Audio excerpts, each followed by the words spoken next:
მთავრობა ადგილობრივი თვითმმართველობის კოდექსში ცვლილებებს ამზადებს საკითხზე ამ დროისათვის დისკუსია და კონსულტაციები მიმდინარეობს. ინიციატივა რეგიონული გავითარების სამინისტროს ეკუთვნის და მისი მიზანი თვითმმართველი ერთეულების მუშაობაში მოქალაქეების აქტიური ჩართულობაა.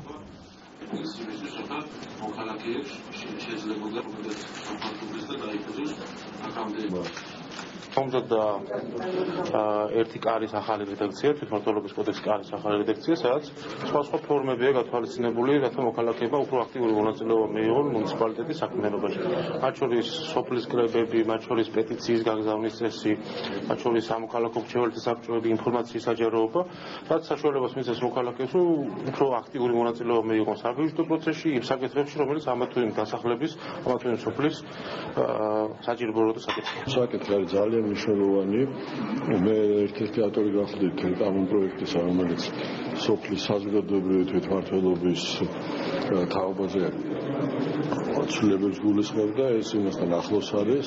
კონკრეტულად იმ ცვლილებებზე რა ფორმას მიიღებს, ჯერჯერობით პირველად იწყება საჯარო მსჯელობა. ძირითადი შენიშვნები შეეხება პროცედურულ ნაწილს, ანუ იმ პროცედურებს, რომელიც ითვალისწინებს ადგილებზე საერთო კრების შეკრებას და იქ რაღაცა გარკვეული ისეთი პროცედურებია ჩადებული, რომელსაც ჩვენ ვფიქრობთ, რომ ადგილობრივი მოსახლეობა ვერ გაჩნდებოდა ვერ შეასრულებს.